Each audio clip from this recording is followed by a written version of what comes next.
Hello students, আমি Nitish sir জ্ঞানজ্যোতি coaching সেন্টারের পক্ষ থেকে তোমাদের প্রত্যেককে জানাই আরও একবার স্বাগত। তো স্টুডেন্টস, আজকে আমি তোমাদের সঙ্গে আলোচনা করব সিবিসিএস সিক্স সেমিস্টারের ডিএসই বেঙ্গলি সাজেশন 2025 নিয়ে। ক্লাসটি শুরু করার পূর্বে তোমাদেরকে বলে রাখি, যারা নর্থ বেঙ্গল ইউনিভার্সিটি আন্ডারে বিভিন্ন কলেজগুলোতে পড়াশোনা করছো তাদের জন্য বলে রাখি, একবারে আজকের ক্লাসটি কিন্তু একদম স্মার্ট সাজেশন নিয়ে। স্মার্ট সাজেশন কেন? কারণ তোমাদের পরীক্ষার আগে তোমাকে গড়ে তুলবে, আরও বেশি স্মার্ট করে তুলবে, এবং তুমি পরীক্ষায় খুব ভালো মতো এই প্রশ্নগুলো পড়লে তোমার একদম 100% কমন তুমি পাবে। আজকে যে আলোচনার বিষয় সেটা হচ্ছে ডিএসই বাংলার, কিন্তু 8টা থেকে 10টা প্রশ্ন আমি দেবো 6 নাম্বারের। তোমাদের তার মধ্যে থেকে 100% কমন পড়বেই পড়বে। তোমরা খুব ভালো করে প্রিপারেশন নিতে পারবে এবং পরীক্ষাটা হয়ে উঠবে তোমাদের আরও বেশি ভালো, এবং তোমরা পাস করা নিয়ে কোনো চিন্তা থাকবে না। দেখো, সবার প্রথমে বলে কি, টেক্সচুয়ালগুলোকে খুব ভালো মতো প্রথমে খুঁটে পড়তে হয়, কারণ টেক্সচুয়াল যেগুলো ওরিয়েন্টেড বাংলা রয়েছে সেগুলোকে কিন্তু একেবারে নোটস ওরিয়েন্টেড পড়লে চলবে না। আগে টেক্সট পড়তে হবে, টেক্সট বুঝতে হবে, তারপরে কিন্তু তার উত্তরগুলো পড়তে হবে।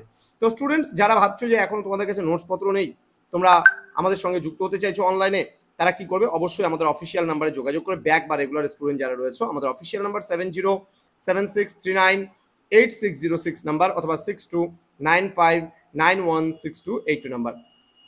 তো তোমরা যারা এখনো আমাদের চ্যানেলটিকে সাবস্ক্রাইব করো তারা অবশ্যই চ্যানেলটিকে সাবস্ক্রাইব করে পাশে থাকা বেল আইকন অল প্রেস করে দাও, যাতে নেক্সট টাইম থেকে কোনো ভিডিও আপলোড করলে তার নোটিফিকেশনটা তুমি সবার আগে পেতে পারো, এবং বন্ধুদের সঙ্গে আজকের এই ক্লাসটি শেয়ার করে দাও। ক্লিয়ার? চলো শুরু করছি আজকের স্মার্ট সাজেশন 6 নম্বরের প্রশ্নগুলো নিয়ে। গণনায়ক গল্পের নামকরণ কতটা যুক্তিযুক্ত হয়েছে তা আলোচনা করো, ভেরি ভেরি ইম্পর্টেন্ট। নেক্সট, সুবর্ণলতার স্বামীর নাম লেখো, চরিত্র হিসেবে তার স্বামী উপন্যাসের গতি প্রকৃতিকে কিভাবে নিয়ন্ত্রণ করতে পেরেছে তা আলোচনা করো। আচ্ছা, আমি ধর্ষিতা নারী কিন্তু ধর্ম সাক্ষী আমি ধর্ম হারাইনি, বক্তাকে মন্তব্যটি বিশ্লেষণ করো। চকাচকি গল্পে সত্যনাথ ভাদুরী ব্যতিক্রমী প্রেমের যে দৃষ্টান্ত উপস্থিত করেছেন তা আলোচনা করো। কারাগার নাটকে দেবকী চরিত্র, এটা না পড়লেও চলবে, এটা আমরা মেন জায়গায় পড়ে নেব। আচ্ছা, সুবর্ণতা উপন্যাসে সুবর্ণতা বাবার নাম কি, তার তিনি কেমন প্রকৃতির মানুষ ছিলেন, এটা আমরা অলরেডি 12তে পড়ে নিয়েছি। মুক্তকেশী অলরেডি এটাও আমরা 12তে পড়ে নিয়েছি।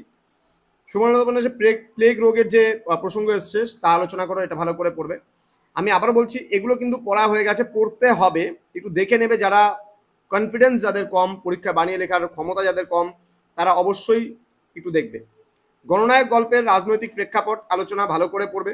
সত্যনাথ ভাদুরীর চকাচকি গল্প অবলম্বনে কানা মুসাফির লাল চরিত্রটি আলোচনা করো, ভালো করে পড়তে হবে, ঠিক আছে? পত্রলেখার বাবা গল্পের মূল বিষয়বস্তু, এটা নাম করে সার্থকতা পড়লেই হয়ে যাচ্ছে এখান থেকে। যে অত্যাচার সহ্য করে মৃত্যু তাকে ঘৃণা করে, বক্তাকে মন্তব্যটি বিশ্লেষণ করে, এই প্রশ্নটা একটু দেখে নেবে। তো এখানে আমি এবার নাম্বারিং করে দিচ্ছি। আমি বলেছি তোমাদের 8 থেকে 10টা প্রশ্ন দেবো। 1 নম্বর প্রশ্ন এটা, 2 নম্বর প্রশ্ন এটা, 3 নম্বর প্রশ্ন এটা, ঠিক আছে? 4 নম্বর প্রশ্ন এটা। দেবকী চরিত্রটা তোমরা অলরেডি বড়তে পড়ে নিয়েছো, 4 নম্বর প্রশ্ন আমার এটা। 5 নম্বর প্রশ্ন, সুবর্ণতা কেমন প্রকৃতির মানুষ ছিলেন। 6 নম্বর প্রশ্ন, মুক্তকেশী চরিত্র। 7 নম্বর প্লেগ রোগ। 8 নম্বর রাজনৈতিক প্রেক্ষাপট।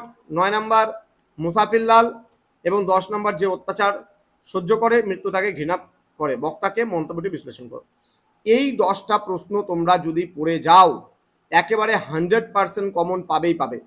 তো এটা তোমাদের কাছে পরীক্ষার আগ মুহূর্তে একেবারে ব্রহ্মাস্ত্র বলতে পারো, এবং ব্রহ্মস সাজেশনের মতন অনেকটা কাজ করবে, এবং এই স্মার্ট সাজেশনটি তোমাকে করে তুলবে আরও বেশি স্মার্ট।